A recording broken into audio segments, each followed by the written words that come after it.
1968. You are stood at the kitchen sink with apron on and sleeves pushed up past the elbows. The radio is on. There is a mangle in the yard, a copper-bottomed pan on the stove, and a pull-along shopping trolley by the back door. Your mother was a size 12 her entire adult life. She never owned a leotard. She never counted a calorie and never set foot inside a gym. She had 25 reasons. The first one has nothing to do with food. It has everything to do with the shape of an ordinary day. A day that no longer exists. Now, before we dive in, tap that subscribe button. You will not want to miss what is coming next. Between the 1950s and the early 1980s, a British housewife's daily routine burned more calories than a modern gym session. Not because she tried to, because her life demanded it. What replaced that life was not laziness. It was central heating, chest freezers, tumble dryers, supermarkets, dishwashers, and the car. Every convenience that arrived took a physical task away and gave her nothing back but stillness. Today, 30% of adults in England are classified as clinically obese. The generation that stayed slim did not have a secret. They had a Monday. The paraffin heater, the one-bar electric fire, the coal fire in the front room and nowhere else. That is the first reason. Ice on the inside of the bedroom windows every morning from October to March. Hot water bottles filled from the kettle and slipped under the eiderdown at night. Every child in Britain in the 1960s knew the shock of bare feet on freezing lino. You got out of bed fast. You got dressed fast. Your body burned calories, simply keeping itself warm. Thermogenesis. The medical word for what your mother called getting on with it. Modern research has confirmed what she already knew in her bones. Studies at the University of Maastricht found that sustained exposure to mild cold increases energy expenditure by up to 30%. The scientists called it a breakthrough. She called it January. Then, British Gas rolled central heating into millions of homes through the 70s and 80s. The body stopped having to work to stay warm. Nobody noticed what that cost. The bucket, the scrubbing brush, the bar of Sunlight soap, down on all fours on the kitchen lino. A bucket of hot water mixed with Dettol or flash powder. Knees on a folded cloth because the floor was stone cold. Arms burning after 10 minutes. Monday to Saturday, that kitchen floor was scrubbed by hand. Some women did the front doorstep too, with a donkey stone. Your grandchildren will never know what a donkey stone was. Hands told the story. Cracked knuckles, red raw skin from the wrists down, nails that never grew past the fingertip. She rubbed Vaseline into them at night. The physical cost was written on her body in places nobody photographed. Then the Veleda mop arrived. Then the Swiffer. Then the robotic vacuum. Now the floor is cleaned by a disc the size of a dinner plate while you sit on the settee. The twin tub. The mangle. The copper boiler. Monday. Whites went in first, then coloureds, then darks. The same water used 3 times over. The mangle cranked by hand. Heavy wet sheets fed through the rollers. Arms aching by 11. The whole house smelled of soap and steam. One full day devoted to laundry. The next day was ironing. Every woman on the street pegged her washing out on the same day. If your sheets were not on the line by mid-morning, people talked. The backyards of terraced streets looked like a fleet of white sails on a Monday afternoon. Women talked over the fence while they worked. The gossip was the reward. The labor was the price. Nobody separated the social from the physical. They were the same thing. The automatic washing machine became standard by the mid-80s. One button. Wash day disappeared. So did the upper arms that came with it. Wet double sheets weighed close to 10 pounds each. They were carried in a wicker basket from the kitchen, out the back door, down the step into the yard, pegged on the line one by one. The wooden prop was hoisted up to catch the wind. If it rained, everything came in. If the sun came back, everything went out again. Arms above shoulder height for 20 minutes at a stretch. You could tell the day of the week by what was hanging on the line. She knew the weather, the way a sailor knew the weather. She read the sky before breakfast. A southwest wind meant the sheets would be dry by 3. A backing wind meant trouble. That knowledge is gone now. It did not survive the dryer. The tumble dryer removed the last physical task from laundry. The line is still there in most gardens, but nobody uses it. A 1960s housewife performing her normal daily routine burned approximately 3,000 calories. A modern woman with a full kitchen of appliances burns roughly 1,800. The difference is 1,200 calories every single day. The appliances did not make her lazy, they made her still. The weight followed the stillness.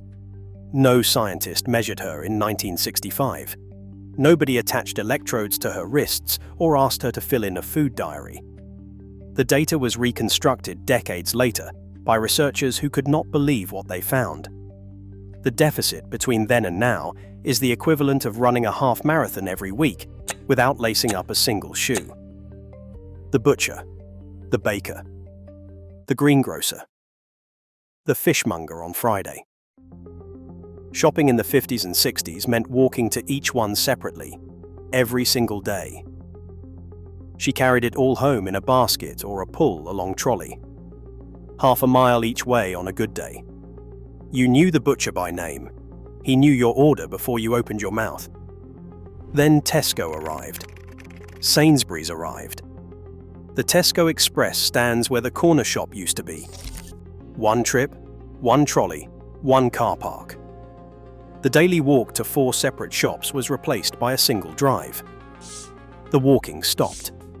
The wait started. Not many working-class families had a car in the 1950s. Even into the 70s, the second car was a luxury most could not afford. She walked to the shops, the school, the doctor, her mother's house, and back carrying a cake tin. Prams pushed up hills. The bus was for town. The car was for Sundays. By the year 2000, the average British household owned 1.2 cars. She drives to the gym now. The gym is a 5-minute walk away. Something else disappeared with the walk. She knew who was ill on the street. She knew whose husband was out of work. She knew which family had a new baby. The walk was not just exercise. It was intelligence. It was community. The car windscreen is not a replacement for a conversation over the garden wall. She walked to the shops, walked home, put the shopping away, and then she cooked. And that is where the next 5 reasons live. No jars, no packets, no pinging the microwave, a roast on Sunday, cold meat on Monday, shepherd's pie from the leftovers on Tuesday, the bones boiled for stock on Wednesday, peeling, chopping, rolling pastry, beating batter. Every meal made from raw ingredients, standing at the worktop for hours. The Sunday roast was a performance. The gravy was judged by everyone at the table. The knowledge passed from mother to daughter without a recipe book. How to tell when a Victoria sponge was done by the smell alone. How to stretch a chicken to feed 6. How to make pastry with cold hands and a light touch. That knowledge is dying with the generation that carried it. No YouTube video will bring it back. In 2022, a survey found that nearly half of evening meals in British households involved no cooking at all. A ready meal in a black plastic tray.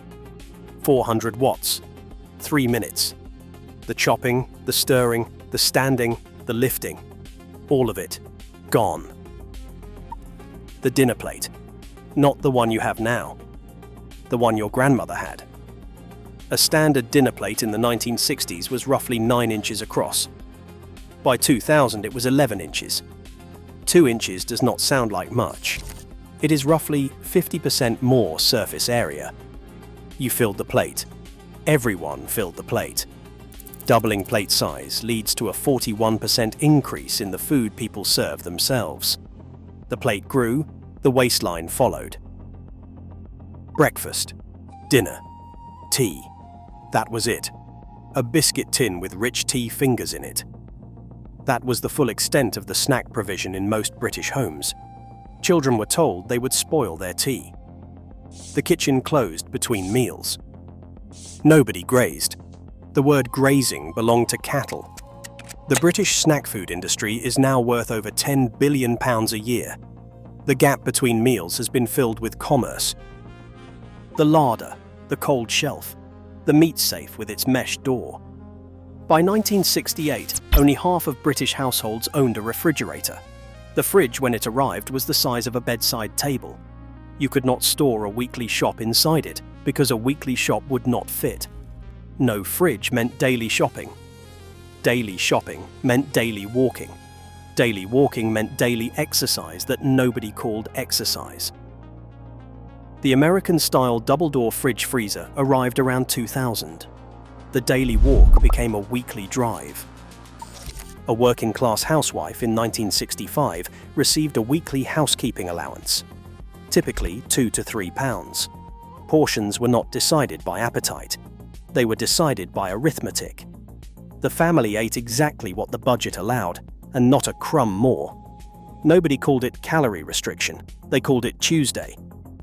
Shirts, sheets, pillowcases, handkerchiefs, tea towels, school blouses, 2 to 3 hours on your feet, pressing and folding. You learned to iron before you could reach the board without a stool. A woman who sent her husband to work in an unironed shirt had failed publicly. Then polycotton arrived. Then non-iron shirts from Marks and Spencer. The 3 hours on your feet became 3 hours on the sofa. 8:45 there. 3:15 back. Twice a day. 5 days a week. Pram pushed with one hand, toddler held with the other. Half a mile each way for most. Rain, snow, July heat. No exceptions. The school car park did not exist. By 2010, nearly half of all primary school children in England were driven to school. The 4 daily walks vanished. The carpet beater. Wicker or rattan. The carpet dragged off the floor, carried outside, hung over the washing line, and beaten until the dust stopped coming out. Arms swinging, shoulders burning. This was done weekly before the vacuum cleaner became affordable. The Hoover Jr. changed things, and then the Dyson changed them again. The carpet beater is in an antiques shop now, labelled as a decorative item, £12.50. Brasso, mansion house floor polish, lavender wax, down on your knees with a cloth, rubbing polish into a wooden floor until it shone, buffing the brass letterbox until you could see your face in it. Elbow grease, a phrase that meant exactly what it sounds like. Spray and wipe, laminate flooring, UPVC doors with no brass to buff. Nothing needs polishing anymore. Nothing gets polished. 2 up, 2 down. The toilet outside or on the landing, the bedroom upstairs, the kitchen downstairs. 20, 30, 40 trips up and down those stairs every single day. Carrying washing, carrying children, carrying the coal scuttle. Nobody counted steps. There was no watch on her wrist to congratulate her for 10,000. None of this was exercise. That is the point. She did not put on Lycra. She did not download an app. Every physical task that has since been removed from her daily routine was, quietly, a workout. Nobody sold it to her. It was just the shape of an ordinary day. The breadboard, the butter dish. Before the main course arrived, there was bread. White bread, sliced thick, spread with real butter. The children filled up on that first. Then the dinner came. It was economy disguised as tradition. Fill them up on the cheap before the meat arrives. Bread is feared now. Low carb, keto, gluten-free. The generation that ate the most bread was the slimmest this country has ever produced. The national loaf, introduced during the war, was wholemeal by law. The white sliced loaf that followed was still made with flour, water, yeast, and salt. 4 ingredients. The loaf on the supermarket shelf today contains 14 ingredients. The bread, changed before the waistline did. £2, 10 shillings. £3 if he had a good week. One joint of meat lasted Sunday to Wednesday. She served the children first, then him, then herself, from what remained. The average British household now spends over £60 a week on food. Nobody is thinner for it. The portion is no longer controlled by the purse. It is controlled by the plate. And the plate is 2 inches bigger than it was. The washing up bowl, the fairy liquid, the tea towel draped over the shoulder, breakfast dishes, dinner dishes, tea dishes, the yellow marigold gloves, standing at the sink, 3 times a day, every day, for decades. By 2020, over 70% of British households owned a dishwasher. 30 minutes on your feet, 3 times a day, was replaced by pressing a single button. The Mecca Ballroom, the Locarno, the Palais in Hammersmith, Quickstep, Foxtrot, Waltz, handbags on the floor in the middle of the dance floor, a gin and orange at the bar, 2 hours of dancing without sitting down once, calories burned in a way that felt like joy, not punishment. Couples met there. Marriages started there. Waistlines stayed there. The Mecca closed. The Locarno became a Wetherspoons. Saturday nights moved to the sofa. The dancing stopped. There were other things too. The church social, the whist drive, the working men's club on a Saturday. None of it was sedentary. Even bingo required a walk to the hall and back. Community life happened on your feet. It happened in rooms you had to walk to. The sofa was not yet the centre of British social life. A packet of ready salted crisps. A Kit Kat. That was the entire range. Smith's crisps with the little blue salt bag twisted inside. A wagon wheel that was genuinely the size of a wagon wheel. These were events, not habits. There was no multi-pack, no meal deal, no 2 for 1 at the petrol station. Crisps now come in 40 flavours. Chocolate bars come in sharing bags that nobody shares. The gap between meals has been colonised. Sugar rationing ended in 1953. The habits did not. 2 sugars in tea. A slice of Victoria sponge on a Sunday afternoon. That was the sugar intake for most women. It was not hidden in yogurt. It was not dissolved into every bottle on the supermarket shelf. The average Briton now consumes over 35 kilograms of sugar a year, most of it invisible. Most of it in products that did not exist when your mother was keeping house. A cup of tea. That was what she drank. All day, every day. Loose leaf, brewed in a pot, milk and 2 sugars. There was no Costa on the corner. No caramel latte with whipped cream and 450 calories in a paper cup. No smoothie marketed as health food containing more sugar than a Mars bar. She drank tea and water. The children drank squash made from concentrate, 1 part Robinson's to 4 parts water. If they were thirsty between meals, they drank from the tap. The tap water was free. It had no calories. It did not come in a plastic bottle with a wellness brand printed on the label. Nobody carried a drink around with them. You drank at home, at the table, from a cup with a saucer. The idea of walking down the street holding a beverage would have seemed peculiar. Drinking was not a hobby. It was not an identity. It was a kettle and a teapot, and 5 minutes off your feet before you started on the windows. Runner beans, marrows, rhubarb, potatoes. The old Anderson shelter converted to a tool shed. Digging, hoeing, weeding, watering. Down on your knees in the soil. The vegetables cost nothing but labour. Men tended the allotment. Women tended the back garden, both of them on their feet in the open air for hours. Tesco now sells pre-chopped butternut squash in a plastic bag for £2.50. The gardening that fed a family and kept a woman moving has become a weekend hobby, not a way of life. The dining table, the tablecloth. Meals were served at set times, and the family sat down together. Nobody ate on the settee. Nobody ate in front of the television. The rhythm of fixed meal times regulated appetite without anyone realizing it. Your body expected food at 12:30 and at 5:30. Eating is now continuous. Desks, cars, sofas, beds. The table is used for laptops. The body no longer knows when to expect food because food never stops arriving.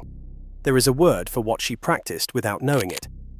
Circadian eating. The alignment of food intake with the body's natural rhythms. Scientists now publish papers about it in prestigious journals. She just called it tea time. Add it up. The walking, the scrubbing, the wringing, the lifting, the hanging, the peeling, the ironing, the kneeling, the beating, the polishing, the climbing. She did not own a Fitbit. But if she had, it would have logged 15,000 steps before lunchtime. She was too busy descaling the kettle. 1 week a year, the whole house, every curtain taken down and washed, every carpet lifted and beaten, every piece of furniture pulled from the wall, walls wiped with sugar soap, skirting boards scrubbed on hands and knees, the mattress turned, the good china washed by hand, Woman's Own published schedules for it. Neighbors judged each other by the date the curtains came down. Too early was showing off. Too late was slovenly. Spring cleaning is now a phrase used by storage companies in their January adverts. The phrase survived. The labor did not. That was 24 reasons. The last one is not a task. She never sat down. Not a figure of speech. From 6 in the morning when the kettle went on to 10 at night when she locked the back door, she was on her feet. Making beds, lighting fires, peeling potatoes, hanging washing, walking to the shops, walking home, cooking dinner, washing up, ironing his shirts. Her feet ached every single night because she had been standing on them for 16 hours. Every child of that generation remembers this. You never saw your mother sit down until the evening. Even then, she had a mending basket on her lap, socks darned over a wooden mushroom, hems taken up and let down as the children grew, buttons replaced the same evening they came off, trousers patched at the knees with scraps from the fabric box. Nothing was thrown away until it could not be mended again. She sat with a needle and thread because new clothes cost money the family did not have. The Singer's sewing machine in the back bedroom made school uniforms from simplicity patterns bought at the haberdashery. Even the mending was physical. Even the sitting down involved her hands. She was not exercising. She was not dieting. She was keeping a house in a world that demanded she do it all with her own 2 hands. And it kept her a size 12 until the day she stopped. What was lost was not just the calories. It was the competence. The pride in a well-kept house. The knowledge that you could feed a family on almost nothing and keep them healthy. The strength in her forearms. The steadiness in her back. The quiet certainty that she could manage. That word, manage. It meant everything. Nobody took it from her on purpose. It was replaced, piece by piece, by machines and supermarkets and central heating and cars. Each was a kindness. Each was a small subtraction from the body she had. This was life when the work was hard, the kitchen was cold, and the shopping was carried home in both arms. Subscribe to the channel and watch the next video to keep these stories alive.